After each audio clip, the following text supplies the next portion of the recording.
Assalamualaikum warahmatullahi wabarakatuh. Innal hamdalillah nahmaduhu wa nasta'inuhu wa nastaghfiruh wa na'udzu billahi min shururi anfusina wa min sayyiati a'malina. Man yahdihillahu fala mudilla lahu ومن يضلل فلا هادي له. أشهد أن لا إله إلا الله وحده لا شريك له وأشهد أن محمدا عبده ورسوله. يا أيها الذين آمنوا اتقوا الله حق تقاته ولا تموتن إلا وأنتم مسلمون.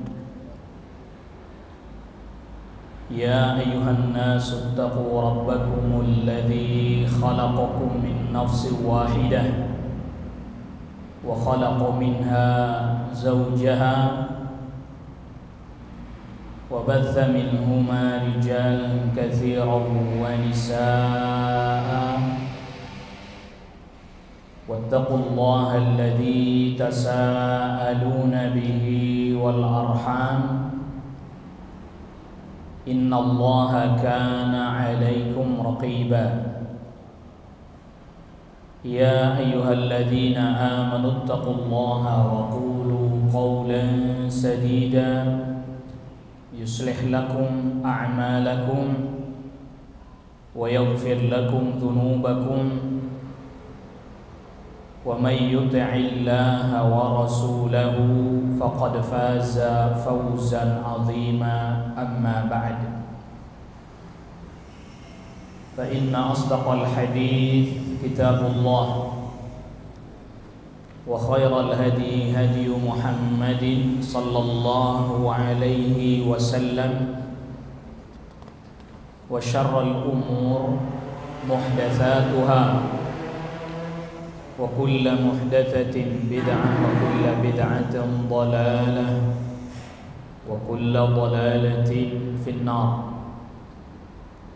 معاشر الحاضرين والحاضرات إخوة أعزكم الله. Pada pertemuan di pagi hari ini kita melanjutkan pembahasan kita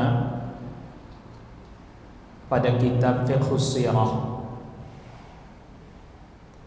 Dan sekarang kita masuk pada bab yang ketiga, Fiqhus Sirah, pembahasan yang ketiga. Ini membahas tentang beberapa kejadian. Kejadian yang pertama yaitu masuk Islamnya paman Nabi sallallahu alaihi wasallam, yaitu Hamzah bin Abdul Muttalib, dan masuk Islamnya Umar bin Khattab radhiyallahu anhu. Jadi kejadian yang pertama ini. Nanti kejadian yang kedua, pembahasan yang kedua pada bab ini yaitu tentang pemboikotan yang dilakukan oleh orang-orang Quraisy kepada keluarga Nabi sallallahu alaihi wasallam yang pada saat itu ada yang beriman, ada yang belum beriman, Bani Hashim. Pembahasan yang ketiga yaitu wafatnya Abu Talib. Pembahasan yang keempat yaitu keluarnya Nabi sallallahu alaihi wasallam menuju ke Taif dalam rangka untuk berdakwah. Dan pembahasan yang kelima terkait dengan Al-Isra wal Mi'raj. Maka pada bab 3 ini pembahasan tentang masuk Islamnya Hamzah dan Umar bin Khattab sampai peristiwa Isra dan Mi'raj. Tadi kita sudah sebutkan ada 5 pembahasan. Bisa dilihat yang membawa kitab tarjamah mulai dari halaman 190. Jadi setelah membicarakan tentang peristiwa-peristiwa sejak awal kehidupan Nabi sallallahu alaihi wasallam sampai bulan lalu, kita sudah membahas sampai hijrah ke Habasyah. Maka pada bab yang ketiga ini kita akan mempelajari episode yang terkait dengan masa-masa mulai diberikan kemudahan oleh Allah Rabbul Alamin. Jadi dengan masuk Islamnya Hamzah bin Abdul Muttalib dan Umar bin Al-Khattab radhiyallahu anhuma, ini adalah merupakan sebab-sebab diberikan kemudahan bagi Rasul sallallahu alaihi wasallam dan para sahabat radhiyallahu anhum ajma'in. Kendatipun orang Quraisy semakin mempersempit ruang gerak Nabi sallallahu alaihi wasallam, bahkan sampai menghalang-halangi dakwah, termasuk juga menyakiti siapapun yang hendak masuk Islam dengan berbagai macam cara. Semakin hari semakin menjadi, makanya ada yang hijrah ke Habasyah, sebagaimana kita bahas pada pertemuan yang bulan lalu. Akhirnya kemudian nanti sampai mereka pun melakukan pemboikotan, sebagaimana tadi kita sudah sebutkan.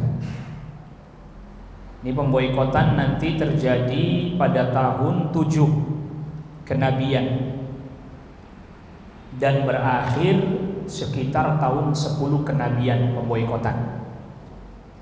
Tetapi di tengah-tengah kesulitan, ya termasuk nanti Nabi keluar ke Taif, meminta dukungan orang Taif, sekaligus ingin menjadikan Taif sebagai tempat hijrah. Tapi ternyata mereka tidak menyambut dakwah dan ajakan Nabi sallallahu alaihi wasallam. Sampai kemudian Nabi sallallahu alaihi wasallam di-Isra dan di-Mi'rajkan, mendengar suara qalam, yaitu pena yang Allah perintahkan untuk menulis takdir makhluk. Bab ketiga ini dimulai dengan pembahasan masuk Islamnya paman Nabi, yaitu Hamzah bin Abdul Muttalib dan Umar bin Khattab. Poin A di halaman 191 merupakan episode yang tidak boleh dilupakan dari perjalanan kehidupan Nabi sallallahu alaihi wasallam yang penuh dengan keberkahan. Bahkan termasuk bagian yang sangat penting, yaitu ketika masuk Islamnya dua orang yang menjadi tokoh utama dan tokoh kunci dalam perjalanan kehidupan Nabi sallallahu alaihi wasallam, karena dua orang ini dianggap orang yang memiliki figur yang sangat kuat bagi orang Quraisy pada saat itu. Karena memang kedua-duanya memiliki kemuliaan di masa jahiliyah, sehingga ketika keduanya masuk Islam, yaitu Hamzah bin Abdul Muttalib kemudian Umar bin Khattab radhiyallahu anhu, ini menjadi penguat dakwahnya Nabi sallallahu alaihi wasallam. Masuk Islamnya Hamzah dan Umar bin Khattab ini, para ulama sirah mengatakan ini terjadi pada tahun 6 kenabian. Hijrah ke Habasyah tahun 5. Kita sudah bahas itu bulan lalu. Lalu kemudian tahun 6 masuk Islamnya Hamzah dan disusul masuk Islamnya Umar ibn al-Khattab radhiyallahu anhu. Sebagian para ulama sirah mengatakan tidak selang lama masuk Islamnya Hamzah disusul masuk Islamnya Umar ibn al-Khattab radhiyallahu anhu. Jadi tidak berselang lama. Adapun berapa jedanya, ada yang mengatakan hanya sekitar beberapa hari saja, 3 hari saja. Ada yang mengatakan sampai ada 1 bulan dan seterusnya. Jadi soal masalah jedanya terjadi perselisihan. Tetapi di tahun yang sama-sama di tahun 6 kenabian. setelah hijrah ke Habasyah.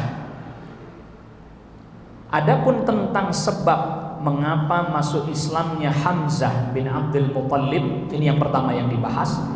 Kita ketahui bahwa Hamzah bin Abdul Muttalib ini bukan hanya paman Rasul sallallahu alaihi wasallam, tetapi juga saudara sepersusuan. Artinya pernah disusui bersama-sama dengan wanita yang sama. Di antara para ulama katakan wanita yang menyusui Hamzah dan Rasul sallallahu alaihi wasallam itu adalah Thuwaibah al-Aslamiyah. Thuwaibah ini mantan budaknya Abu Thalib, Abu Lahab, mantan budaknya Abu Lahab.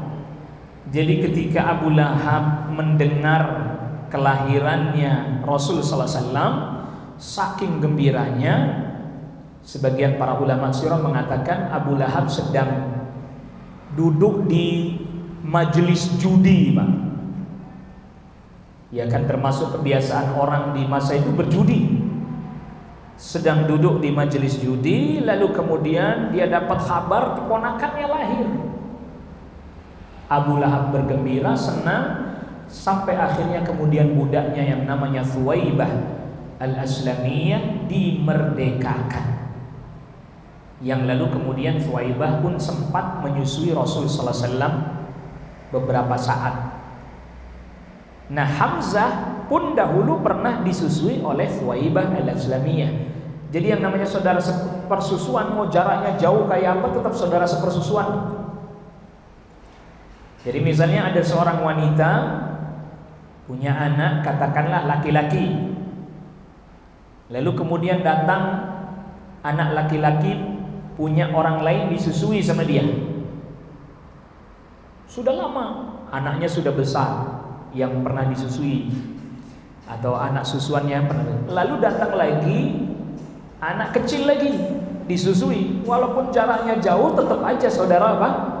Sepersusuan. Jadi jangan sampai ada anggapan bahwa yang namanya saudara sepersusuan itu kudu disusuin bareng. Tidak.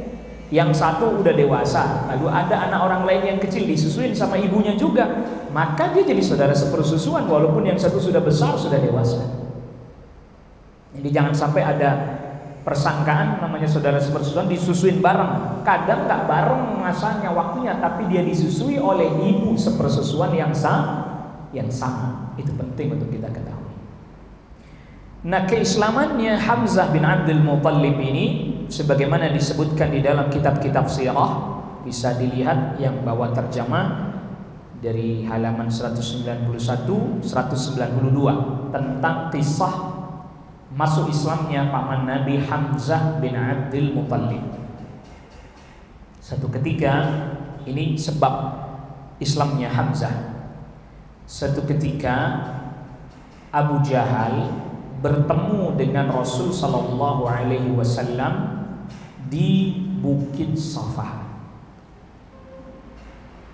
Lalu kemudian Abu Jahal pun mencela Rasul sallallahu alaihi wasallam dengan perkataan yang buruk, perkataan yang jelek. Pada saat itu Rasul sallallahu alaihi wasallam pun marah, sehingga kemudian Rasul sallallahu alaihi wasallam pun sempat memegang pakaiannya Abu Jahal. Mungkin kalau kayak kita sekarang dipegang gini nih sama Rasul sallallahu alaihi wasallam, karena perkataan yang sudah sangat buruk sekali. Lalu kemudian Abu Jahal mengatakan, "Ana aktsaru minka nadiyan."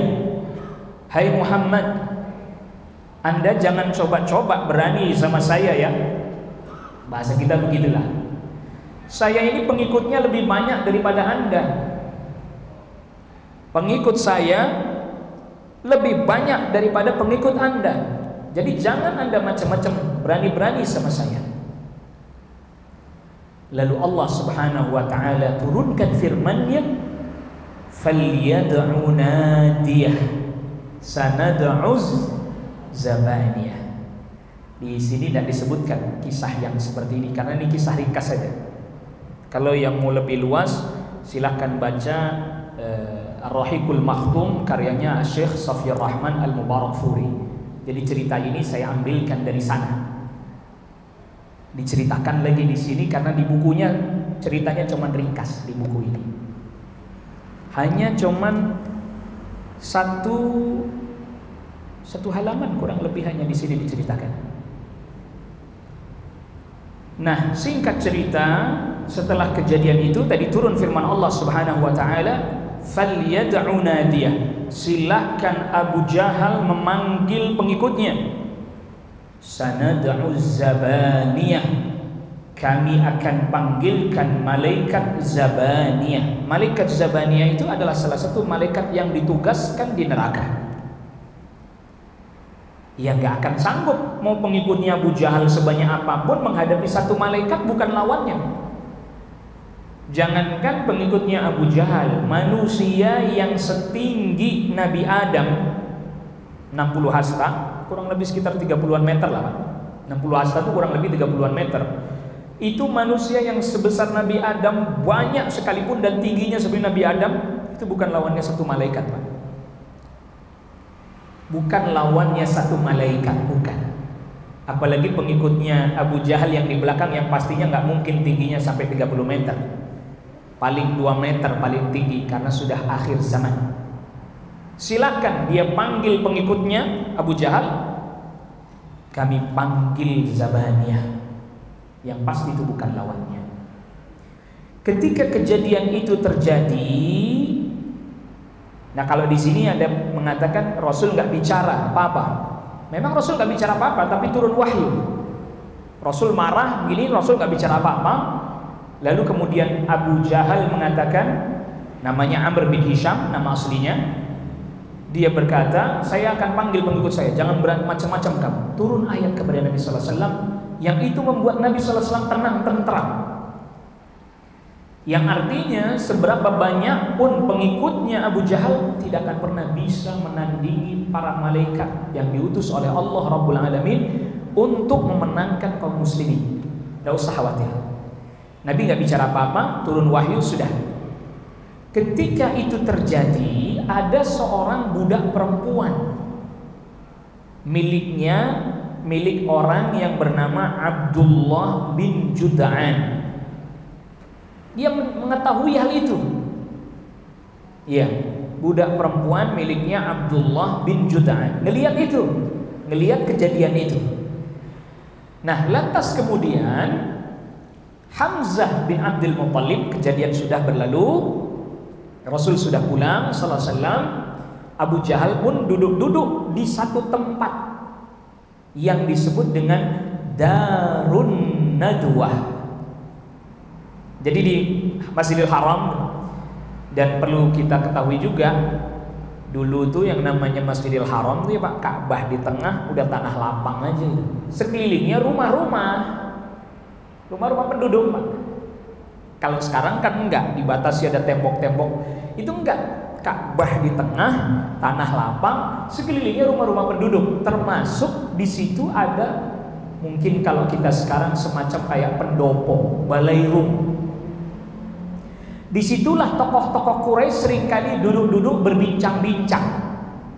Bailaring itu disebut dengan Darun Nadwah.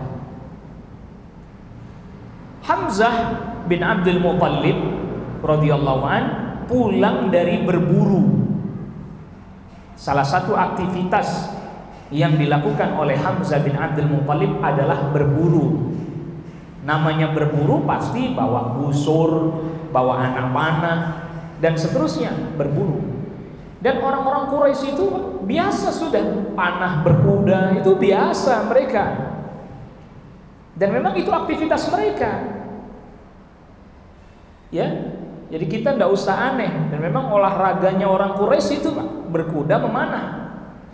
Itu olahraganya orang Quraisy. Bukan kejar-kejar kulit bundar, bukan, nggak ada itu.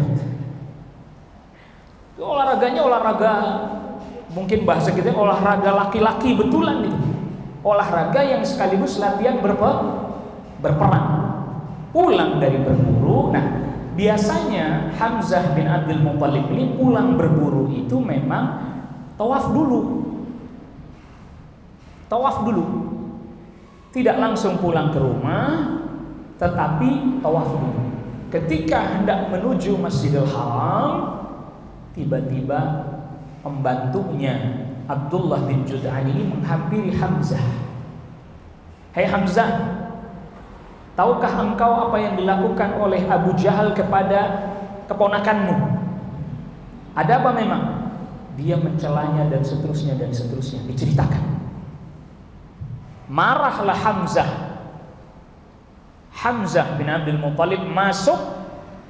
Lalu kemudian biasanya Hamzah habis tawaf tuh langsung bincang-bincang juga bersama dengan tokoh-tokoh Quraisy yang lain. Ingat, Quraisy itu satu bangsa yang banyak suku Pak di dalamnya. Jadi Hamzah ini dari Bani Hashim, kemudian Abu Jahal ini dari Bani Makhzum, tapi sama-sama Quraisy. Kita harus paham itu, jangan sampai orang salah mengerti. Biasanya habis tawaf pun Hamzah menyapa para tokoh-tokoh Quraisy dan duduk berbincang bersama dengan mereka. Tetapi kali ini Hamzah tawaf dan matanya tidak bergeser kecuali menuju kepada Abu Jahal.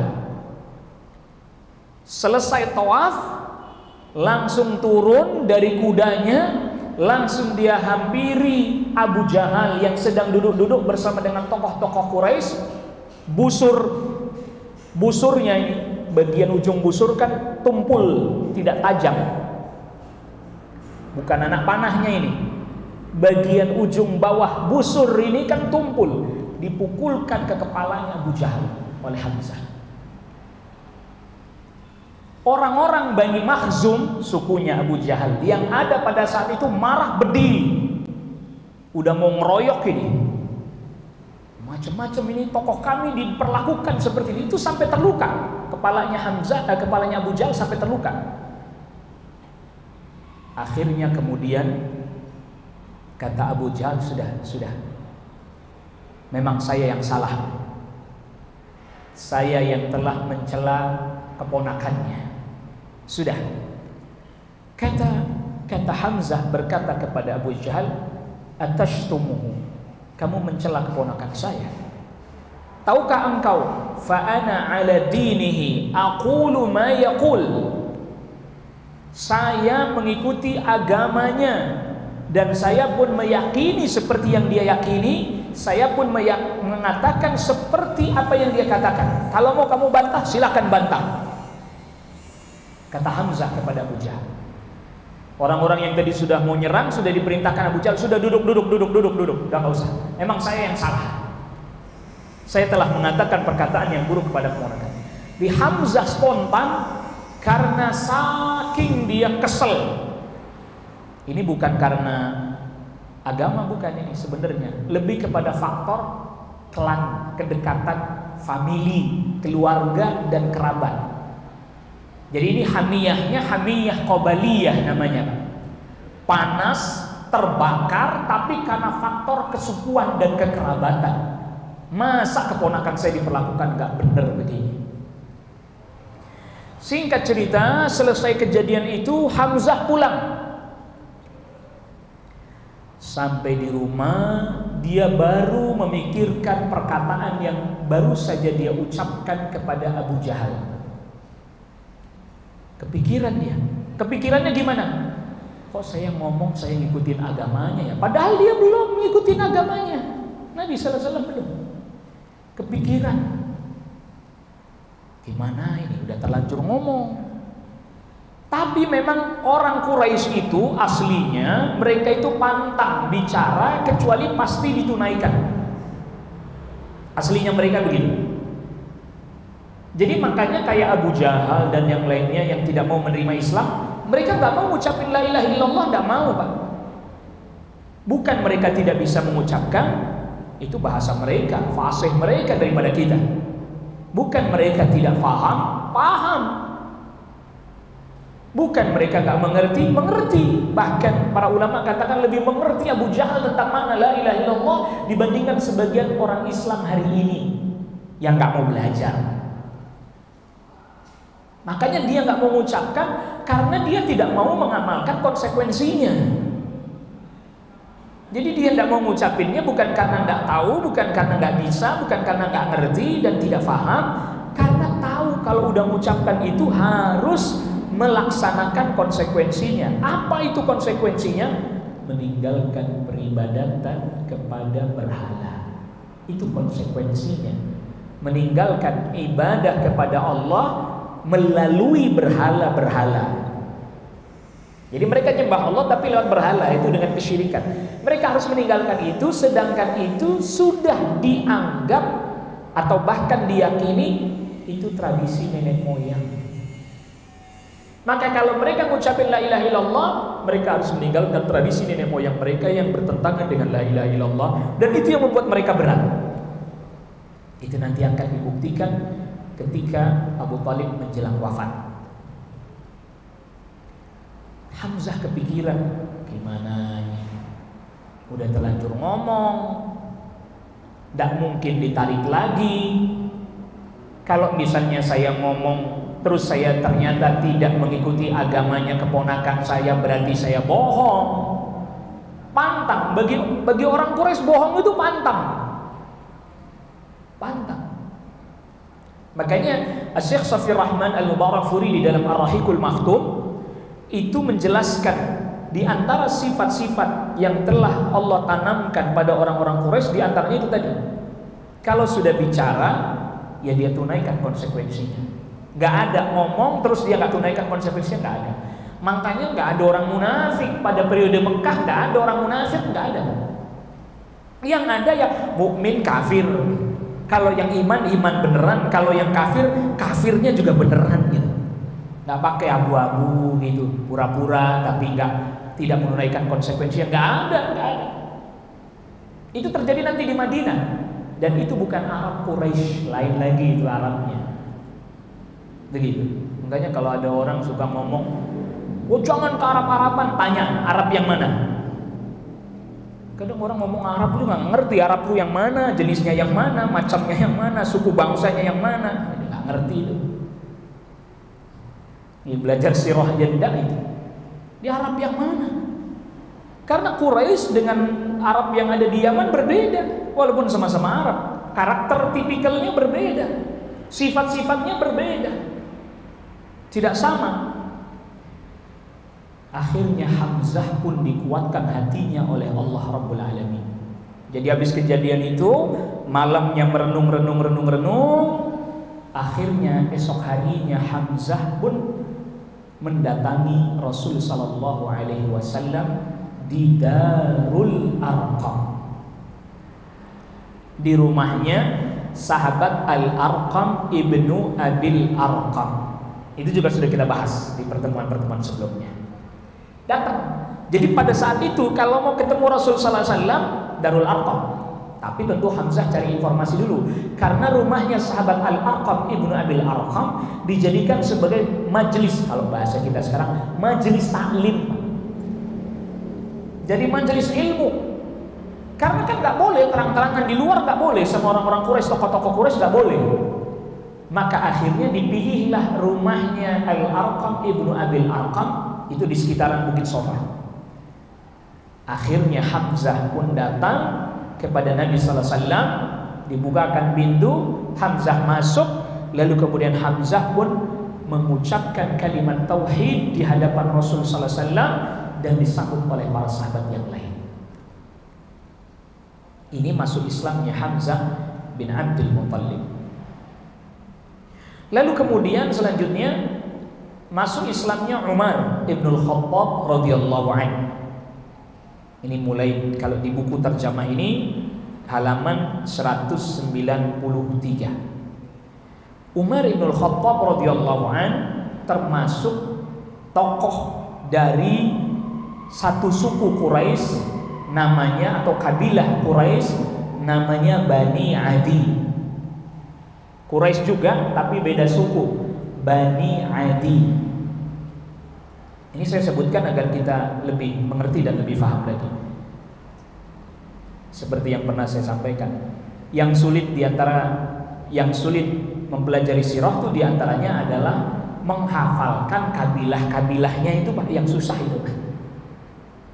Hafalin kabilahnya. Bani Adi. Umar bin Khattab radhiyallahu an di masa mudanya adalah orang yang memang sangat menjaga tradisi kaumnya. Dia adalah boleh dibilang pemuda yang menjaga tradisi kaumnya. Tidak boleh ada orang menyelisihi tradisi kaumnya, nggak boleh. Nggak boleh.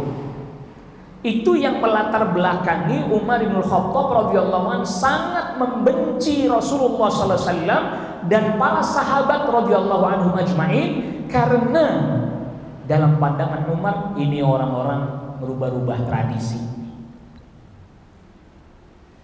Karena apa? Jauh sebelum Nabi sallallahu alaihi wasallam berdakwah, sebelum beliau diangkat jadi nabi dan jadi rasul, Umar sudah pernah bertemu Rasul sallallahu alaihi wasallam sama-sama orang Quraisy. Masa ia tidak tahu? Belum jadi nabi, belum jadi rasul. Umar bin Khattab pernah berkata ketika melihat Rasul sallallahu alaihi wasallam, firasat saya, dan Umar bin Khattab termasuk di antara sahabat yang memiliki firasat yang kuat. Itu pun dijelaskan oleh putranya sendiri, yaitu Abdullah ibn Umar. Kata Abdullah ibn Umar meriwayatkan, ayah saya pernah melihat Nabi sallallahu alaihi wasallam sebelum beliau menjadi nabi, belum jadi rasul, belum berdakwah. Kata ayah saya, itu sahabat Umar ibn Khattab radhiyallahu anhu, saya punya firasat ini orang akan menjadi orang besar. Kata Umar, dulu sebelum Nabi jadi rasul belum. Tetapi tatkala Nabi sallallahu alaihi wasallam sudah memulai dakwahnya dan Umar mengetahui bahwa dakwah yang dibawa oleh Nabi sallallahu alaihi wasallam itu adalah memerintahkan manusia agar meninggalkan kesyirikan, yang itu berkonsekuensi mereka harus meninggalkan tradisi nenek moyang mereka. Marah Umar. Bahkan termasuk orang yang paling menyiksa sebagian para sahabat yang lain sebelum dia masuk Islam, Umar bin Khattab. Tetapi tetap Umar itu punya hati yang baik sebenarnya. Sampai pernah Umar bin Khattab itu dia ikut menyiksa orang-orang yang sudah masuk Islam, tapi mereka bertahan dalam keadaan sulit, keadaan berat, sampai Umar berkata, ini agama apa sebenarnya yang mereka anut, sampai mereka mau bersikukuh memegang agama ini apapun yang terjadi. Sampai sebegitu. Nah, sampai akhirnya kemudian ada seorang wanita yang bernama Laila binti Hasmah bin Abdullah, istrinya Amr bin Rabi'ah, mau berangkat hijrah ke Habasyah. Umar bin Khattab belum masuk Islam, mau berangkat ke Habasyah. Lalu kemudian Amr bin Rabi'ah pergi. Tiba-tiba Umar yang masih musyrik berdiri di hadapannya Laila binti Hasmah, yang biasanya dia berlaku kasar, tapi kok kali ini dia bertanya dengan baik, benarkah kalian akan berangkat untuk menuju ke satu negeri lain, wahai Ummu Abdillah? Kata Laila binti Hasmah, iya, demi Allah kami akan berjalan di muka bumi Allah, sebab kalian menyakiti dan menindas kami. Maka Allah akan memberikan jalan keluar yang terbaik bagi kami. Tiba-tiba Umar ibn Khattab berkata, ini perkataan sangat mengejutkan, karena biasanya Umar marah dan seterusnya, tapi kali ini Umar katakan dengan penuh kelembutan. Kata Umar, sahibakumullah, semoga Allah bersama dengan kalian. Aneh ya? Semoga Allah bersama dengan kalian. Kata Laila bintu Hasmah, saya mendapati ada kelembutan pada diri Umar yang belum pernah saya lihat sebelumnya. Kemudian Umar pergi dengan kelihatan agak sedih karena hendak perginya sebagian orang hijrah ke Habasyah. Lalu kemudian suaminya Amr bin Rabi'ah datang. Istrinya cerita, Tadi ada Umar datang ke sini, kok saya lihat kayaknya dia udah lembut hatinya, kelihatan sedih ketika mengetahui kita akan pergi hijrah. Kata suaminya, "Atami'ti fi islamihi?" Apakah Anda berharap dia masuk Islam? Kata Laila bintu Hathmah, "Na'am, iya, saya berharap." Enggak mungkin, kata Rabi'ah. Tidak mungkin Umar masuk Islam. Fala yaslamu alladhi kamu ra'aiti, tidak akan beriman, tidak akan masuk Islam itu Umar, hatta yaslama himarul Khattab, sampai keledainya bapaknya masuk Islam. Keledainya bapaknya Umar, Al-Khattab ini bapaknya Umar. Jadi ceritanya singkat aja, kenapa Umar bin Khattab menjadi orang yang keras seperti itu? Karena dulu bapaknya mendidik Umar dengan cara yang juga sangat keras, Pak. Salah sedikit pukul, salah sedikit hajar. Maka itu mempengaruhi Umar bin Khattab jadi kayak begitu sikapnya. Jadi para ulama yang menulis tentang sirahnya Umar secara khusus menyebutkan bahwa Umar bin Khattab dididik oleh bapaknya dengan cara yang keras. Dia gembala kambing, salah sedikit pukul, salah sedikit hukum. Pantas Umar menjadi orang yang seperti itu. Iya, makanya ya ada hukuman, tapi juga harus ada juga yang setimpal kalau dia berbuat baik, dan hukuman juga tidak sampai melampaui batas. Makanya hukuman-hukuman fisik oleh Rasul sallallahu alaihi wasallam seperti memukul diberi catatan dalam hadis riwayat Imam Muslim, "Darban ghaira mubarrih." Kan Rasul sallallahu alaihi wasallam sabdakan, "Muru auladakum bis-shalah wa hum abna' sab'i sinin." Perintahkan anak kalian salat usia 7 tahun. "Wadribuhum 'alaiha wa hum abna' asyri sinin." Pukul kalau dia usia 10 tahun tidak mau sholat. Ini di dalam riwayat Imam Muslim ada penjelasan tambahan, darban ghaira mubarrih, pukul yang tidak sampai luka badannya, Pak. Bukan berarti dalam hadis pukul sekenceng-kencengnya, enggak. Ini Umar dididik begitu keras sama bapaknya, sampai seperti itu. Umar memiliki tipikal dan karakter yang juga sangat keras, tidak bisa ditawar-tawar. Nah, pada saat itu Umar kenapa bersikeras Ibnu Khattab? Karena dia memang menganggap ini membawa kerusakan. Yaitu apa? Ini bisa menghilangkan tradisi nenek moyang. Nah, itu makanya Umar keras seperti itu. Tentang masuk Islamnya Umar bin Khattab radhiyallahu anhu, sebagaimana para ulama sirah menyebutkan, di antara sebabnya adalah satu ketika Abu Jahal bikin sayembara. Siapa orang yang berhasil membunuh Muhammad, saya kasih hadiah 100 dinar atau 100 ekor unta. Ya, ada yang menyebutkan 1000 dinar. Pokoknya bikin sayembara. Umar bin Khattab dengar itu. Benar ini, hai Abu Jahal? Iya benar. Baik, saya yang akan membunuhnya.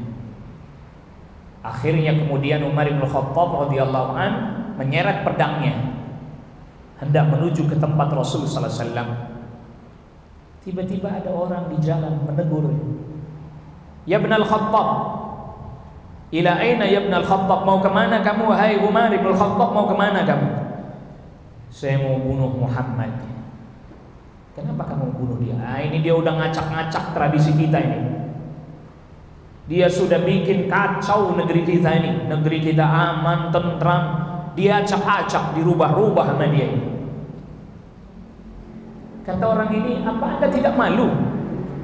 "Loh, kenapa mesti malu?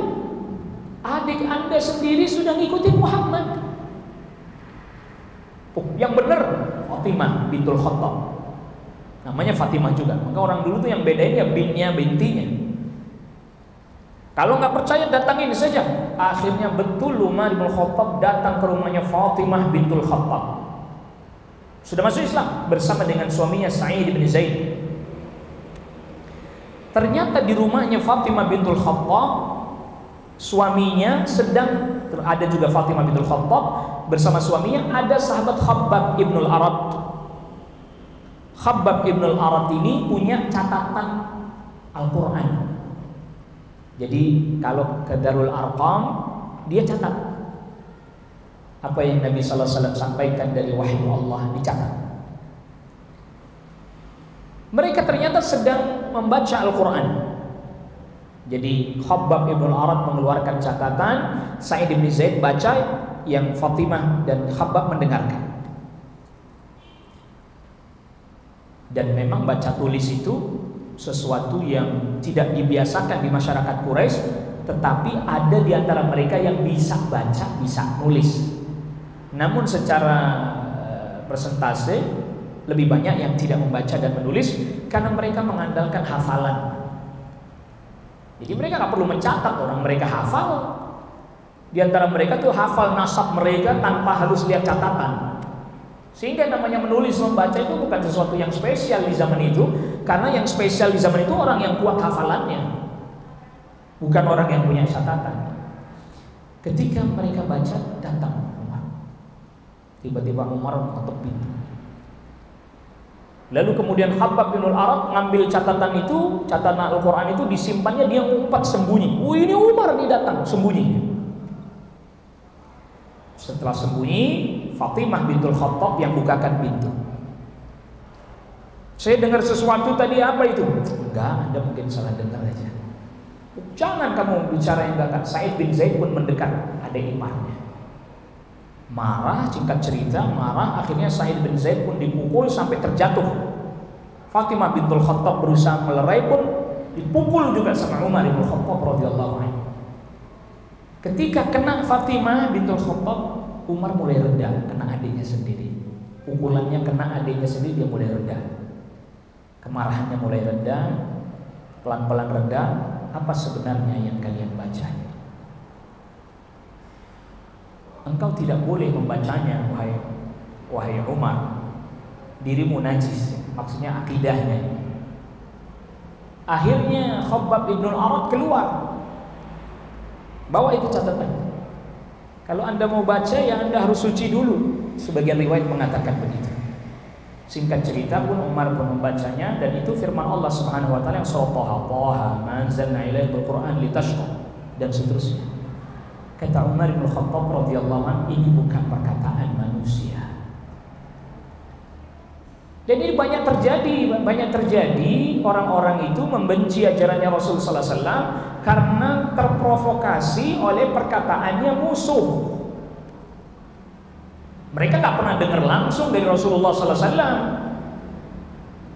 Yang mereka dengar dari perkataannya Abu Jahal dan yang lainnya yang memusuhi Rasulullah sallallahu alaihi wasallam. Hatta Umar belum pernah dengar. Kali ini baru dia dengar, bahkan dia baca sendiri. Ini bukan perkataan manusia. Jadi banyak nanti kisah sebagian orang yang seperti ini, belum pernah dengar langsung dari Rasulullah SAW. Ketika dengar langsung dari Rasulullah SAW, langsung bisa mengetahui ini bukan perkataan manusia. Karena mereka adalah ahli syair. Mereka orang-orang yang memiliki zauq, memiliki, mungkin bahasa kitanya semacam taste gitu ya. Jadi keindahan bahasa itu mereka mampu mengukur. Oh, ini orang sastranya levelnya sekian, sastranya level tinggi, ini level sedang, ini level rendah. Mereka bisa tahu. Bisa tahu. Karena mereka memang punya tempat pentas di pasar. Ada pasar Ukaz, ada pasar Ukaz, Zil Majaz. Itu biasanya mereka pada bacakan syair. Yang terbaik dapat hadiah. Makanya mereka, perkataan manusia ini. Ini artinya mereka paham bahwa ini ketinggian keindahannya bukan lagi keindahan yang datang dari manusia. Singkat cerita, Umar bin Khattab radhiyallahu anhu bertanya, di mana saya bisa berjumpa dengan Rasulullah? Akhirnya diberitahu, ya di mana lagi? Kalau bukan di Darul Arqam. Setelah diberitahu, Umar bin Khattab langsung pergi menuju Darul Arqam. Para sahabat sedang berkumpul di Darul Arqam, termasuk Hamzah bin Abdul Muttalib. Tiba-tiba terdengar suara pintu diketuk. Siapa ini? Umar. Langsung para sahabat, Rasul, Anda masuk aja. Anda masuk saja. Bahkan termasuk Hamzah, masuk. Biar saya yang ngadepin Umar. Kalau memang Umar mau peperangan, peperangan terjadi di sini. Kalau dia mau hal buruk, saya yang hadapi, kata Hamzah. Singkat cerita, pintu dibuka. Umar bin Khattab langsung tanya, "Di mana Rasulullah?" Kata Hamzah, "Anda mau apa? Anda mau bikin masalah? Hadapin saya dulu." "Tidak." "Di mana Rasulullah? Saya ingin bertemu dengannya." Akhirnya Rasulullah SAW keluar. "Ada apa gerangan?" Umar pun menyatakan keislamannya. Umar bin Khattab pun masuk Islam, mengucapkan kalimat tauhid, mengucapkan kalimat syahadat. Selesai mengucapkan kalimat syahadat, Umar, Anda tahu kemana Umar langsung menuju? Umar langsung menuju rumahnya Abu Jahal. Enggak main-main Umar. Masuk Islam enggak pakai sembunyi-sembunyi. Akhirnya kemudian Umar pun mendatangi rumahnya Abu Jahal. Ketok pintu. "Siapa itu?" Kata Abu Jahal. "Umar." Senang Abu Jahal karena memang mereka punya hubungan dekat. Ya, sama-sama tadinya sama-sama memusuhi kaum muslimin, sama-sama menyiksa sebagian para sahabat. Udah diketuk pintunya, dibuka. Umar. "Ada apa Umar? Ada berita gembira apa?"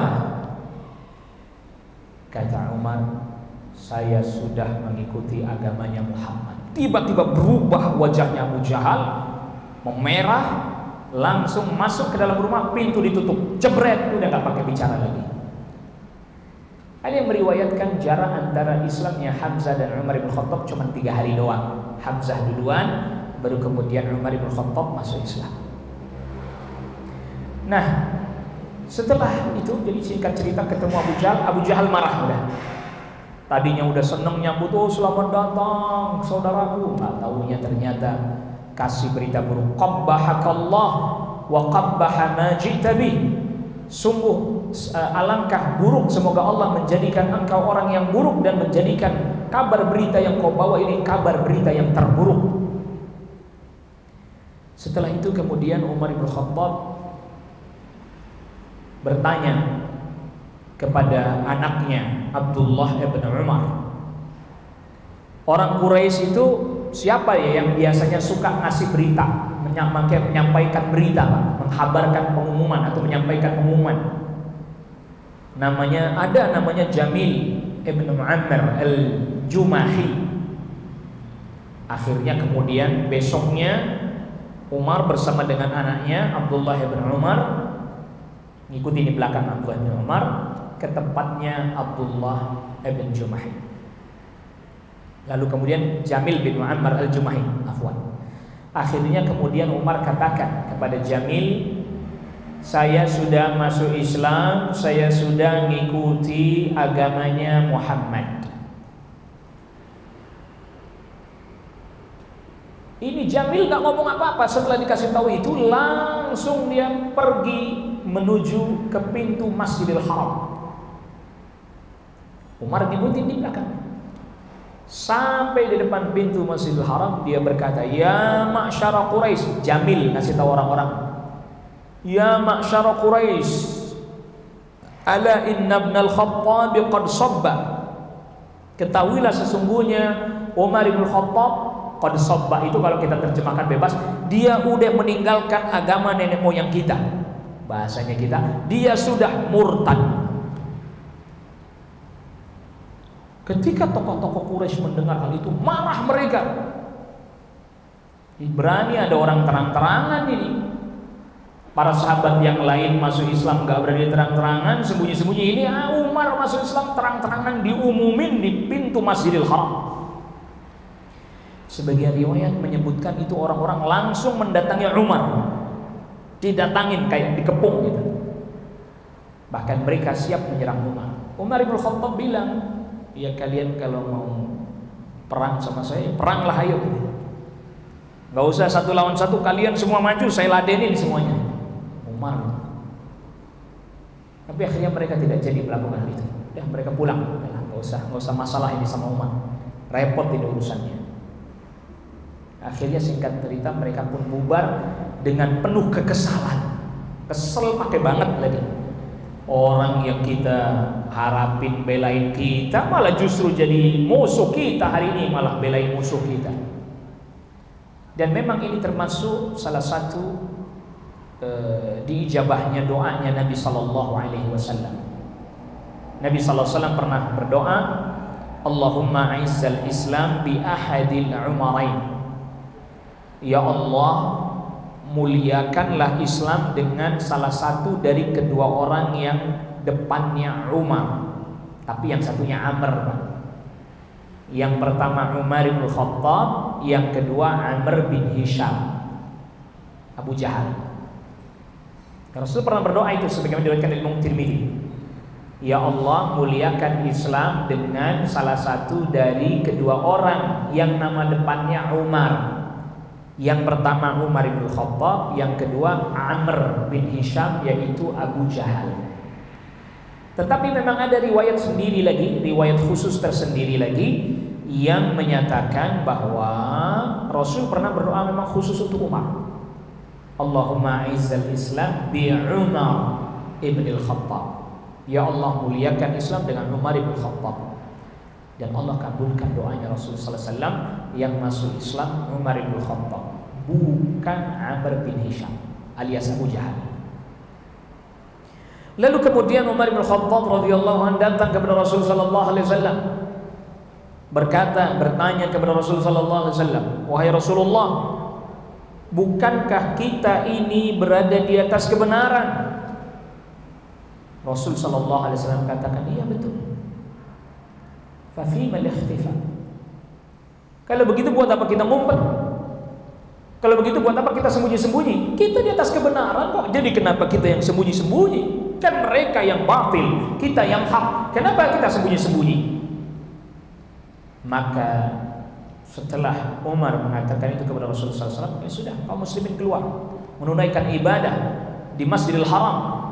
Keluar didampingi oleh Umar dan Hamzah ibn Abdul Muttalib. Mereka pun kemudian menunaikan salat di depan Ka'bah di Masjidil Haram, dijaga oleh Umar dan Hamzah, sedangkan tokoh-tokoh Quraisy ngeliatin aja. Mungkin kalau bahasa kita sambil geleng-geleng, Umar ini kerjaannya, Umar ini. Sehingga Abdullah bin Mas'ud berkata, diriwayatkan oleh Imam Bukhari, mazilna a'izzatan mundu aslama Umar. Kami menjadi mulia semenjak Umar masuk ke dalam agama Islam. Jadi sikap tegasnya Umar itu. Bahkan Rasul sallallahu alaihi wasallam pernah katakan kepada Umar bin Khattab radhiyallahu an, "Walladzi nafsi biyadihi ma laqiyaka syaitan salikan fajjan qattu illa salaka fajjan ghaira fajji." Rasul pernah katakan kepada Sayyid Umar, demi Allah, tidaklah syaitan melewati satu jalan lalu engkau lewat jalan itu, pasti syaitan cari jalan lain, enggak mau ketemu sama kamu. Iya. Akhirnya kemudian orang-orang Quraisy merasa tambah keselin. Bahkan semenjak Umar bin Khattab radhiyallahu an berani mengajak Nabi sallallahu alaihi wasallam kaum muslimin keluar, semenjak itulah sebagaimana riwayat dibawakan oleh Al-Imam Al-Hafidh Ibn Hajar di dalam kitabnya Al-Isabah Tamyiz Sahabah. Semenjak itu, kata Umar, Rasul menjulukiku dengan Al-Faruq, yaitu pembeda antara yang hak dan yang batil. Karena pada saat itu nampak Islam mulai nampak, karena masuk Islamnya Umar dan masuk Islamnya Hamzah radhiyallahu anhu. Orang-orang Quraisy nggak bisa berbuat apa-apa, kecuali nanti akhirnya mereka pun meningkatkan upaya mereka untuk mempersempit ruang gerak Rasul sallallahu alaihi wasallam nanti setelah ini, yaitu mereka melakukan pemboikotan kepada Bani Hashim di tahun 7 tahun depannya. Jadi mereka ini setelah melihat kejadian ini mulai nyusun kekuatan, Pak. Orang Quraisy cari cara baru lagi nih. Ini kita udah nggak berhasil nih, kalau begini terus kita bisa kalah ini. Maka nanti di tahun depannya, tahun ke-7, mulailah mereka melakukan pemboikotan. Nah, jadi dalam kisah ini ada beberapa pelajaran, bisa dilihat di halaman ke-197. Yang pertama diantaranya bahwa penyebab masuk Islamnya Hamzah adalah karena Abu Jahal yang selalu menyakiti dan mengganggu Rasul sallallahu alaihi wasallam. Begitulah hal buruk yang dialami oleh Rasul sallallahu alaihi wasallam menyebabkan kebaikan yang sangat besar, yaitu masuk Islamnya Hamzah. Di dalamnya terdapat pelajaran apa? Terkadang ada satu keburukan, di balik itu terdapat kebaikan yang banyak dan berlimpah. Makanya ini termasuk hikmatullah. Kita jangan pernah beranggapan sesuatu yang buruk, kok buruk, bisa jadi di balik itu ada kebaikan yang berlimpah. Rasul dicaci sama Abu Jahal, diperlakukan yang tidak semestinya oleh Abu Jahal. Ternyata Allah gantikan dengan masuk Islamnya Hamzah, pamannya Nabi sallallahu alaihi wasallam. Maka bisa jadi kita membenci sesuatu, tetapi malah sesuatu itu mendatangkan kebaikan bagi kita. Fa'asa an takrahu syai'a wa yaj'alallahu fihi khairan katsira. Bisa jadi kalian membenci sesuatu, tapi Allah malah menjadikan dari keburukan itu kebaikan yang banyak. Ini surat An-Nisa ayat ke-19. Begitu juga Allah berfirman di surat Al-Baqarah ayat 216, wa asa an takrahu syai'a wa huwa khairul lakum. Bisa jadi kalian membenci sesuatu, padahal sesuatu itulah yang terbaik bagi kalian. Di pelajaran pertama, di balik kejadian yang buruk terdapat kebaikan. Yang kedua, kitab-kitab sirah menyebutkan bahwa asal mula Islamnya Hamzah adalah karena Abu Jahal dia menyakiti Nabi sallallahu alaihi wasallam, yang itu mendorong dia rasa fanatik terhadap keluarga, kerabat, jadi bangkit disakiti orang lain. Tapi akhirnya Allah lapangkan hatinya menerima Islam dan menjadi orang yang berpegang teguh terhadap agama Islam. Pelajaran apa yang bisa kita ambil? Terkadang orang di awal mula masuk Islam niatnya bukan karena Allah. Contohnya Hamzah, niatnya karena fanatisme kerabat keluarga, tapi akhirnya Allah lapangkan hatinya masuk Islam. Ada juga nanti beberapa orang yang tadinya benci banget kepada Islam, benci banget kepada Rasul, Rasul kasih hadiah terus Pak. Rasul sallallahu alaihi wasallam kasih apa? Hadiah terus. Lama-lama akhirnya masuk Islam, bahkan sangat mencintai Rasul sallallahu alaihi wasallam. Bisa jadi awal mula dia masuk Islam bukan karena ingin benar-benar karena Allah. Tadi mungkin karena udah sering dikasih hadiah jadi gak enak masuk Islam lah. Tapi malah kemudian Allah lapangkan hati, akhirnya kemudian jadi masuk Islam dan teguh berislamnya. Bisa jadi awal mula begitu. Jadi ini pelajarannya. Begitu juga sama penuntut ilmu. Awal mulanya bisa jadi dia nuntut ilmu bukan karena Allah. Dia ingin berbangga-bangga misalnya dengan ilmunya, ingin mendapatkan kemuliaan atau kedudukan dunia misalnya. Tapi dia ketika terus belajar, terus menuntut ilmu, ilmunya yang akan menggeser dia, memperbaiki keadaan dan hatinya. Makanya Al-Hasan Al-Basri pernah berkata, kunna natlubul ilma lid-dunya. Dulu kami ketika awal mula menuntut ilmu tujuannya dunia. Fajarrana ilal akhirah. Ilmu itu yang menyeret kami menuju akhirat. Berkata Sufyan Ats-Tsauri, berkata Habib Ibnu Abi Katib, talabna hadzal amra wa laysa lana fihi niyyatun. Kami ketika menuntut ilmu di awal mula kami enggak punya niat yang baik. Tsumma ja'atin niyyah ba'du. Kemudian niat yang baik datang setelahnya. Jadi bisa jadi orang awal mula mau nuntut ilmu pertama kali itu faktornya bukan karena ikhlas karena Allah, bukan. Awal mula, wih temennya mungkin yang ngajak, gak enak lah diajak temen, ikut lah. Masa iya saya diajak temen saya gak mau ikut. Atau karena faktor lain, daripada saya jenuh lah di rumah gak ngapa-ngapain, mendingan saya ikut aja deh duduk di majelis ilmu. Tapi dia terus menerus akhirnya ilmu itu menggeret dia pada kebaikan, memperbaiki kondisi hatinya. Maka di dalamnya terdapat faedah bahwa niat yang baik tidak mudah bisa diraih. Tetapi siapa orang yang bersungguh-sungguh dan dia terus-menerus menuntut ilmu, maka ilmu akan memperbaiki keadaan hatinya. Makanya jangan berhenti nuntut ilmunya. Jangan bosan-bosan. Kenapa? Karena dengan ilmu itu nanti ilmu yang akan memperbaiki hati kita. Ilmu kita yang akan memperbaiki diri kita. Yang ketiga, halaman 198. Faedah yang ketiga, fanatisme kesukuan tidak selamanya tercela. Selama fanatisme itu diberdayakan untuk kepentingan agama, meninggikan kalimat Allah, melawan kezaliman. Ya. Jadi Hamzah ketika dia marah, lalu kemudian dia melakukan sesuatu kepada Abu Jahal, itu kan pendorongnya fanatisme kesukuan, kekerabatan. Tetapi akhirnya berujung kepada keislaman. Nah, ini kan berarti fanatisme yang baik. Bahkan kenapa ini diantara hikmah? Kenapa Allah Subhanahu wa ta'ala memilih agama yang dibawa oleh Nabi yang terakhir ini di tengah-tengah masyarakat yang penuh dengan fanatisme kesukuan? Ada hikmahnya. Apa itu hikmahnya? Nabi SAW akan dilindungi oleh kaumnya, oleh sukunya, walaupun mereka memiliki keyakinan yang berbeda, sebagaimana nanti yang terjadi pada pemboikotan. Itu semua orang Bani Hashim, mau yang sudah masuk Islam, mau yang belum, semua mendukung Nabi SAW karena faktor kesukuan.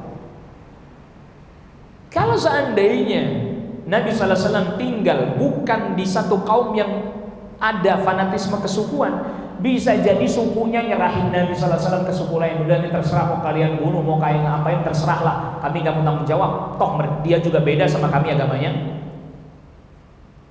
Tapi karena di tengah-tengah masyarakat itu fanatisme kesukuan kuat, maka akhirnya Nabi SAW dibela.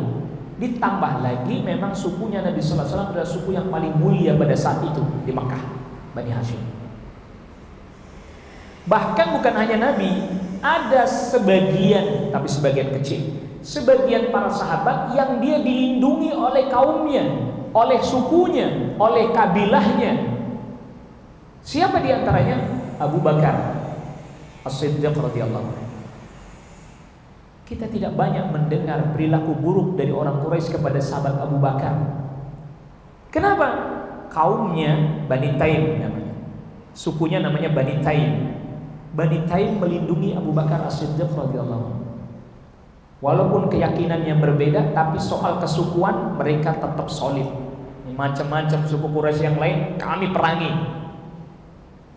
Pokoknya ini Abu Bakar ini pemimpin kami, anak dari tokoh kami. Siapa yang ganggu, kami habisin. Kita sedikit mendengar informasi sahabat Abu Bakar disakiti oleh orang Quraisy. Sedikit kita dengar, bahkan nyaris tidak terdengar. Kenapa? Kaumnya belain, sepenuhnya membela sahabat Abu Bakar As-Siddiq radhiyallahu anhu. Ditambah lagi memang beliau tokoh di tengah kaumnya, ayahnya juga tokoh yang didengar di tengah kaumnya. Jadi itu kenapa tidak serta-merta fanatisme kesukuan itu jelek, selama dia tadi tidak berbenturan dengan syariat dan seterusnya. Bahkan malah menuju kepada penguatan syariat. Dan memang perlu kita ketahui, bukan hanya di Arab, Pak. Penting kita ketahui ya. Bukan hanya di Arab, di negeri-negeri lain, di jazirah-jazirah lain pun sama. Fanatisme kesukuan dan seterusnya ada. Makanya dulu kita pun ada kerajaan-kerajaan kecil. Iya kan? Itu apa fanatisme, apa namanya? Kesukuan namanya itu, Pak. Samudra Pasai, Aceh, ada kerajaannya sendiri. Lalu kemudian Sumatera Barat ada sendiri, masing-masing dengan suku-sukunya masing-masing. Kemudian Pajajaran, kan suku itu. Majapahit, suku itu, emang apa itu? Sriwijaya, Maluku juga punya kerajaan sendiri. Ternate, Tidore, Jailolo. Belajar kan sedikit sejarah Islam di Indonesia lah ya. Saya masih ingat betul dan saya belajar juga itu. Suku-suku itu Pak. Suku-suku mereka. Ada yang memang sudah Islam, ada yang memang bukan Islam atau belum Islam. Demak, Bintoro misalnya, Kesultanan Demak, suku kan Jawa. Yang kemudian akhirnya kerajaan-kerajaan yang agamanya berbeda runtuh, Demak masih berdiri dan seterusnya, suku itu Pak. Kekuatan-kekuatan kesukuan, fanatisme kesukuan. Dan itu bukan cuma juga di Indonesia, Inggris begitu Pak. Skotlandia dulu sendiri itu. Kemudian Wales itu sendiri itu, Wales itu. Lalu kemudian mereka digabung, United Kingdom. Kita ini kadang, jangan dong fanatisme kesukuan. Ya, apabila itu bertentangan dengan syariat tak boleh. Tapi itu dalam rangka menegakkan syariat boleh. Dan kesukuan-kesukuan itu sampai zamannya Turki Utsmani di Jazirah Arab masih ada Pak. Makanya penguasa-penguasa itu berdasarkan suku. Alu Saud dulu. Yang ketika Mekah masih dikuasai Turki Utsmani, ada kerajaan-kerajaan kecil termasuk kerajaannya Alu Saud, keluarganya Saud, Muhammad bin Saud dan seterusnya. Suku-suku. Uni Emirat juga tadinya suku-suku, keamiran-keamiran digabung jadi Uni Emirat. Ini kita juga harus paham yang seperti ini. Jadi dahulunya justru negara-negara itu dibangun atas dasar suku-suku, Pak. Nggak usah di Indonesia, hatta di luar negeri tadi, Inggris segala macam, termasuk Rusia dulu. Atas dasar suku-suku. Jadi rajanya berdasarkan sukunya, makanya Turki, Utsmani, Ottoman itu kan sukunya dia, klannya dia. Baru kemudian belakangan negeri-negeri itu dibangun atas dasar nation state istilahnya. Kenegaraan, kewarganegaraan, bukan lagi berdasarkan suku. Itu belakangan. Itu pun karena banyak faktor, itu nanti pelajarannya lain lagi, kajiannya lain lagi. Banyak faktor, diantaranya faktornya adalah kesenjangan sosial. Kesenjangan sosial.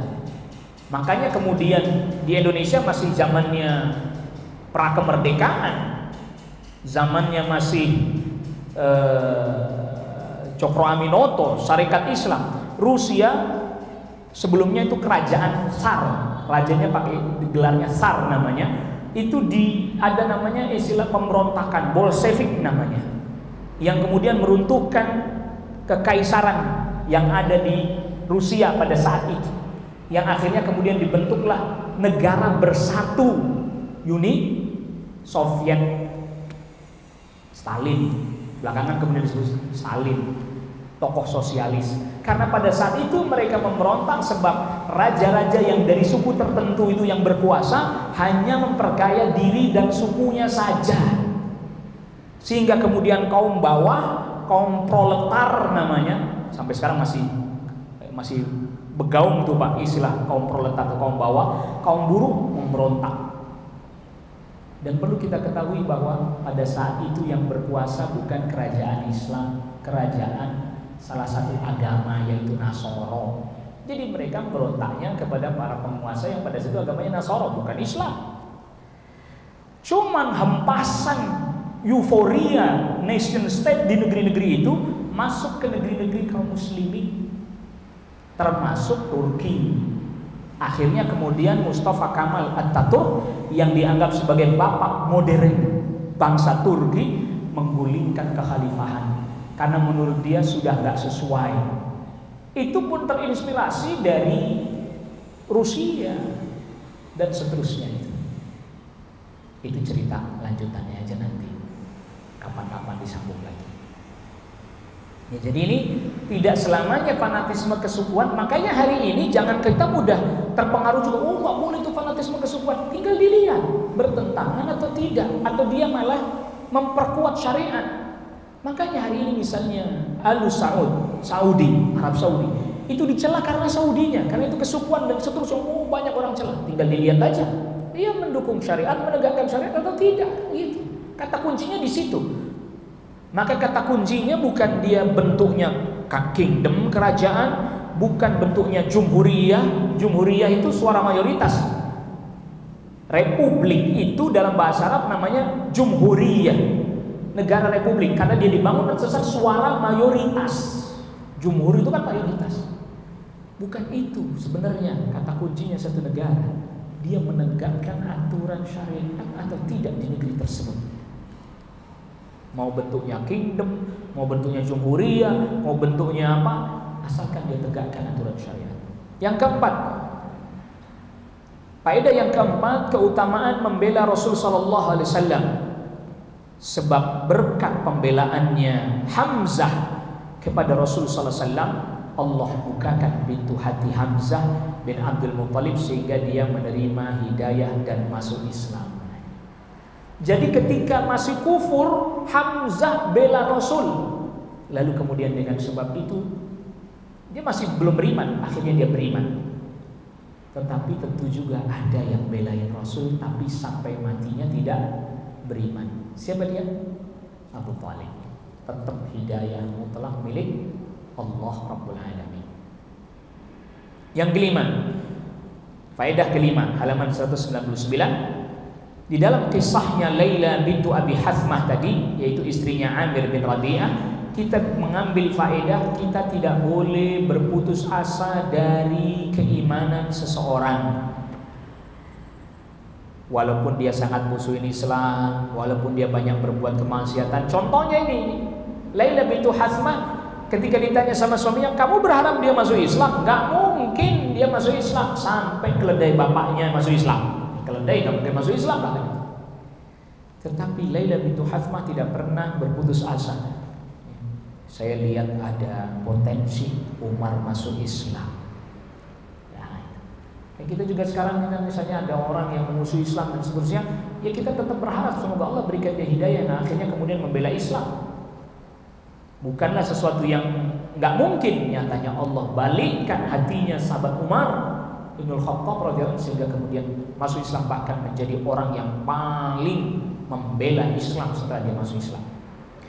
Yang keenam, di antara pelajaran berharga lagi, pentingnya mendoakan orang-orang yang bukan Islam agar supaya mendapatkan hidayah. Ya, hidayah itu juga hadiah dari Allah, Allah berikan. Terlebih lagi dia orang yang memiliki pengaruh yang positif, diharapkan punya pengaruh yang positif. Misalnya dia jadi mengajak kaumnya masuk Islam. Makanya ada kisah yang diriwayatkan oleh Imam Bukhari di dalam sahihnya dari sahabat Abu Hurairah radhiyallahu anhu, yaitu kisahnya Tufail bin Amr ad-Dawsi dari suku Daus. Suku Daus ini sukunya sahabat Abu Hurairah. Ya, begitu. Nah, cerita ringkasnya tentang Tufail bin Amr ad-Dawsi, gini ceritanya. Tufail bin Amr ad-Dawsi ini dengar berita-berita tentang Nabi sallallahu alaihi wasallam. Katanya Nabi itu begini, begitu gitu kan. Tufail bin Amr ad-Dawsi ini ahli syair Arab. Bukan cuman ahli, pakarnya dia itu. Bahkan kalau ada, mungkin kalau kayak kita sekarang perlombaan syair, jurinya itu dia, Pak. Jurinya kalau ada lomba syair Arab, dia jurinya. Coba, gimana enggak ahli dan pakar. Dia pernah diingatkan sama orang-orang Quraisy, jangan dengerin Muhammad. Nanti kamu terpengaruh, disihir nanti kamu. Tufail bin Amr awal mula membenarkan. Lalu dia lewat, Rasul lagi salat di depan Ka'bah. Dia dengar apa yang Rasul baca. Penasaran dia. Lalu kemudian dia datang kepada Rasul sallallahu alaihi wasallam. Seraya Rasul sallallahu alaihi wasallam ditanya, saya dikasih tahu sama orang-orang, katanya saya nggak boleh dengerin dari Anda. Katanya Anda nanti bisa menyihir saya. Ya sudah, Anda mau dengar sesuatu dari saya? Iya mau. Rasul bacakan ayat Al-Quran. Lagi-lagi dia orang mengerti syair. Ini bukan perkataan manusia ini mah. Akhirnya Tufail bin Amr masuk Islam. Bayangkan. Ini tidak ada yang tidak mungkin. Termasuk juga ibunya sahabat Abu Hurairah yang waktu itu masuk kufur, sering mencela Nabi. Akhirnya Abu Hurairah datang kepada Nabi sallallahu alaihi wasallam minta didoakan sampai akhirnya kemudian masuk Islam. Ini doa terus. Adapun soal diijabah, Allah Rabbul Alamin Maha mengetahui siapa yang berhak untuk mendapatkan hidayahnya. Yang ketujuh, kewajiban membenci orang kafir bukan karena pribadinya, tapi disebabkan akidahnya yang batil. Makanya kita tetap mendoakan dia dapat hidayah. Kalau kita membenci karena pribadinya, maka kita tidak akan juga menyukai kalau dia dapat kebaikan. Tapi karena sebab kita membenci karena akidahnya yang batil, maka kita pun tetap berusaha mendoakan kebaikan untuknya. Ini bukan personal, kebencian personal, individual, bukan. Akidahnya yang batil, maka tetap didoakan kebaikan. Faedah yang ke-8, dianjurkan, bahkan kita diperintahkan membuat orang kafir jengkel terhadap kaum muslimin. Ya, tetapi tentu bukan kita boleh melampaui batas berbuat zalim kepada orang tersebut, nggak boleh. Buktinya apa? Ini yang dilakukan oleh Umar bin Khattab. Dia mengumumkan keislamannya terang-terangan. Lalu kemudian dia pun mengajak setelah itu kaum muslimin untuk salat dan ibadah di depan Ka'bah. Ini disyariatkan, kita membuat orang-orang kufur itu jadi benci. Artinya kesel gitu. Dengan menampakkan kaum muslimin itu kuat, jangan justru kaum muslimin kepancing. Gitu ya. Ini kaum muslimin sebagiannya kepancing. Giliran tempat ibadahnya selain kaum muslimin dijagain sama dia. Oh, tidak boleh mengganggu kerukunan. Ini tidak ada, negeri ini tidak ada tempat sedikit pun bagi orang-orang yang intoleran. Ketika jagain rumahnya, rumah ibadahnya selain kaum muslimin, begitu Pak bahasanya. Giliran tempat ibadahnya kaum muslimin, oh ini tidak boleh dibangun. Ini masjid intoleran. La ilaha illallah. Ini gimana ini? Assalamualaikum warahmatullahi wabarakatuh. Ini mah bikin orang kafir seneng. Biarin aja orang Islam perang sama orang Islam sendiri. Seneng orang kafir. Kita suruh bikin dia jengkel, malah ini bikin orang kafir seneng. Iya, kita diperintahkan asyidda 'alal kufar, tegas terhadap orang kafir, ruhama bainahum, saling menyayangi di antara kaum muslimin. Ini malah dibalik, Pak. Sama orang kafir ruhama, sama sesama muslim asyidda. Nauzubillah, nasallallahu alaihi wasallam. Yang ke-9, faedah yang ke-9, mengakui kelebihan orang lain. Nah, ini penting. Apalagi sesama mukmin, sama muslim, kita harus bisa mengakui kelebihan orang lain. Walaupun tentu kalau kekurangan pasti juga ada. Terlebih lagi para dai harus mengakui, oh beliau unggul di bidang ini, di bidang ini, di bidang ini. Begitu. Makanya Abdullah ibnu Mas'ud katakan, ini kan pujian tadi kita sudah sebutkan, mazilna izzah mundu aslama Umar. Kita terus dalam keadaan mulia semenjak Islamnya Umar. Padahal kalau dari sisi senioritas, duluan masuk Islam, duluan Abdullah bin Mas'ud dari sisi senioritas. Tetapi dari sisi dampaknya, impactnya, masuk Islamnya Umar jauh lebih besar dampaknya. Abdullah bin Mas'ud mengakui, enggak lantas kemudian gitu doang. Nah, saya juga bisa. Nah, kita tuh kadang tuh penyakit kita itu tuh. Ya. Oke, saya sampaikan kepada ada beberapa ikhwah kita di mana di tempat kita di sana Jakarta Utara. Stafadhol antum bikin sekolah, madrasah, sekolah banyak. Masing-masing punya kelebihannya, masing-masing ada segmennya. Udah nggak ada yang namanya tabrakan, bersaing dalam kebaikan, berlomba dalam kebaikan, bukan rebutan pasar. Masing-masing ada segmennya. Begitu. Oh gitu. Iya, ayo kita bangun gitu. Jangan terus malah kita berantem aja sendiri gitu tuh. Iya. Bagaimana udah sedikit pakai berantem lagi ya. Udah sedikit pakai berantem, banyak aja jangan berantem, apalagi sedikit. Kita tuh kadang nggak bisa mengakui kelebihan orang, itu aja. Dia apa? Dia mengerti apa? Ya. Jadi bayangkan, lihat bagaimana Abdullah bin Mas'ud lebih senior dibandingkan Umar, ditinjau dari sisi masuk Islamnya. Abdullah bin Mas'ud bergembira dengan dampak yang begitu besar sebab masuk Islamnya Umar. Ke-10, permulaan atau faktor awal yang menyebabkan Umar masuk Islam adalah dia mendengar beberapa ayat Al-Quran. Nah ini penting. Ya, makanya kendati pun berbeda-beda ya, artinya ada kisah yang berbeda-beda detail-detail rincinya, tetapi secara umum kan dengar ayat Al-Quran. Di sini terdapat faedah penting dicatat. Oleh karena itu para dai, para khatib, para penceramah tidak boleh mengabaikan dia membawakan ayat-ayat Al-Quran di dalam ceramahnya, khutbahnya, pengajiannya, yang dengan pemahaman yang benar, pemahamannya para sahabat. Begitu. Kita juga tadi kan bawain ayatnya dan seterusnya. Kalau toh memang kita lewatin karena faktor waktu saja. Makanya yang namanya dakwah, khutbah, ceramah, ya bacakan ayat hadis Nabi. Nah ini khutbah ceramah isinya cerita Singosari, Majapahit, Sailendra. Mana ayat, mana hadis ini Pak? Kalau toh dia kutip yang lain, tapi yang paling utama ayat Al-Quran, hadis Nabi, penjelasan para sahabat, tabi'in, tabi'ut tabi'in. Begitu dong, lu ceramah, lu seneng bener. Singosari, Majapahit, sejarah Islam gak disebut-sebut sama dia.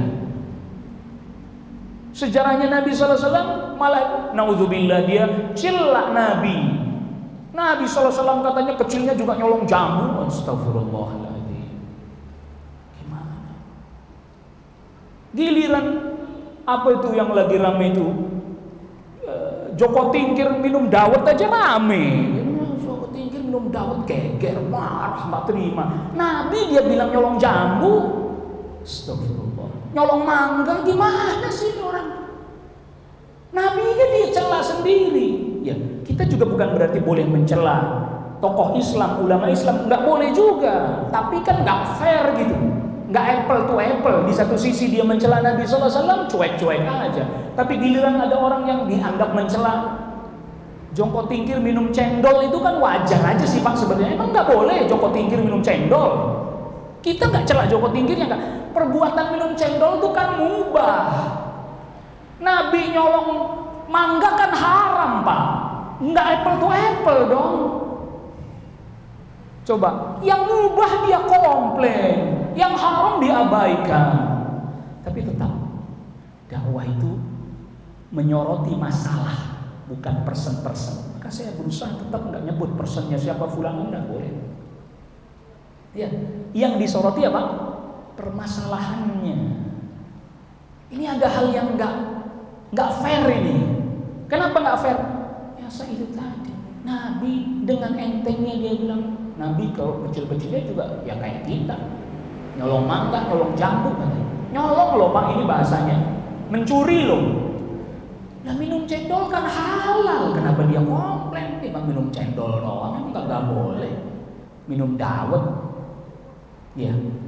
Loh tapi kalau itu dipakai buat lagu dangdutan, oh emang dia juga hobi dangdutan kok, sama hobinya dangdutan juga. Nasallallahu alaihi wasallam.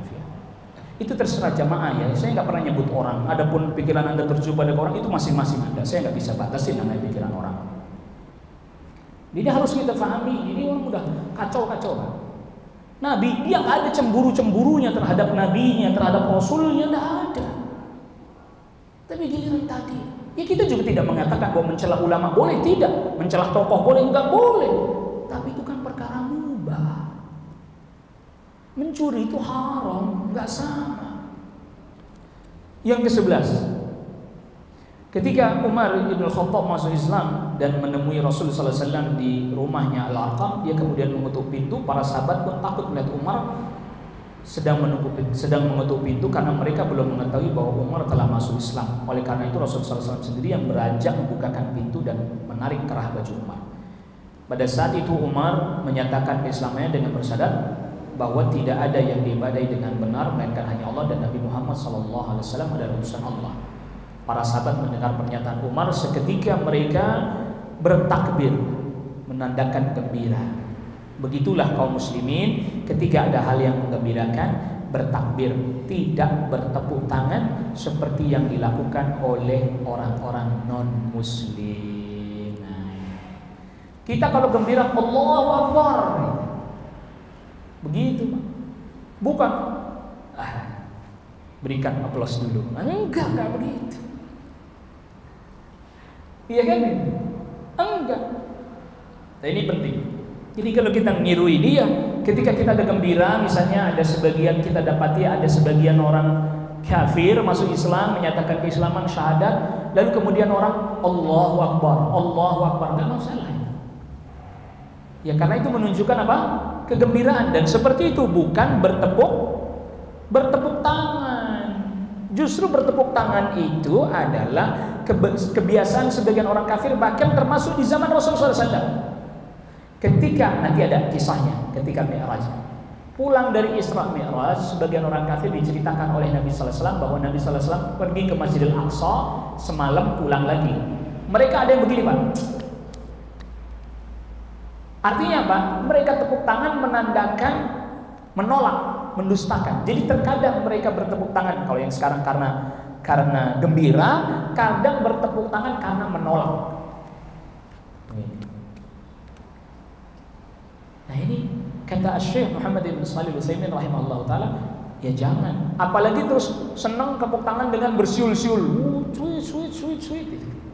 Waliyadzubillah. Kaum muslimin sampai gembiranya jadi atur, gembira bahagianya jadi atur. Ada contoh takbir Allahu Akbar.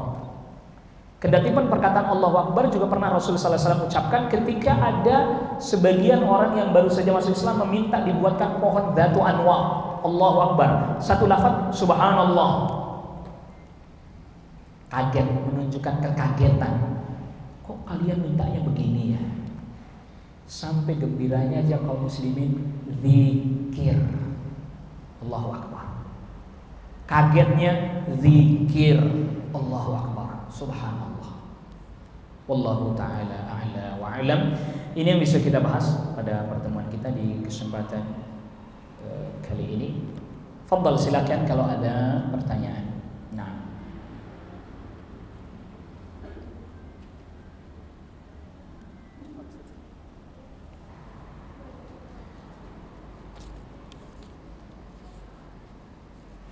Nah, ya ini sudah ada pertanyaan yang masuk. Ini terkait dengan siapakah orang yang bertemu Umar Ibnul Khattab di jalan yang kemudian menegurnya sehingga kemudian membuat Umar kembali ke rumah adiknya Fatimah. Di antara para penulis kitab sirah, di antara mereka ada yang menyebutkan bahwa orang ini namanya orang ini adalah Nuaim. Ya, namanya adalah Nuaim. Jadi Nuaim ini yang menghalangi Umar bin Khattab radhiyallahu an ketika hendak mendatangi Rasul sallallahu alaihi wasallam. Jadi kata Nuaim, buruk sekali rencanamu wahai Umar. Engkau telah terbujuk oleh hawa nafsu. Apakah engkau hendak menghancurkan Bani Adi? Bani Adi itu sukunya Umar. Apa engkau pikir Bani Abdul Manaf akan membiarkanmu lepas begitu saja ketika engkau hendak membunuh Muhammad? Padahal saudarimu sendiri telah mengikuti agamanya. Jadi ini namanya disebutkan oleh para ulama sirah, disebut namanya Nuaim. Dan dia pada saat mengingatkan itu, seingat saya dia belum masuk Islam ya. Nuaimnya sendiri belum masuk Islam. Ya, dia belum masuk Islam. Tetapi dia ingatkan Umar agar supaya tidak terjadi kericuhan. Nuaim bin Abdillah nama lengkapnya.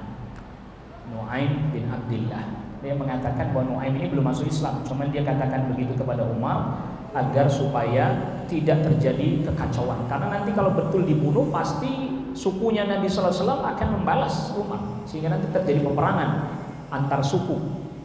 Itu yang menyebabkan mengapa sering terjadi peperangan antar suku begitu. Misalnya Umar jadi bunuh Nabi sallallahu alaihi wasallam dan terjadi misalnya, maka akan pecah perang antar suku. Bani Hashim termasuk Bani Abdi Manaf pasti gak akan terima, akan menyerang Bani Adi, sukunya Umar. Ya, namanya adalah Nuaim bin Abdillah. Wallahu a'lam. Ya, masih ada lagi pertanyaan? Kalau tidak ada kita cukupkan. Sudah nggak ada kah?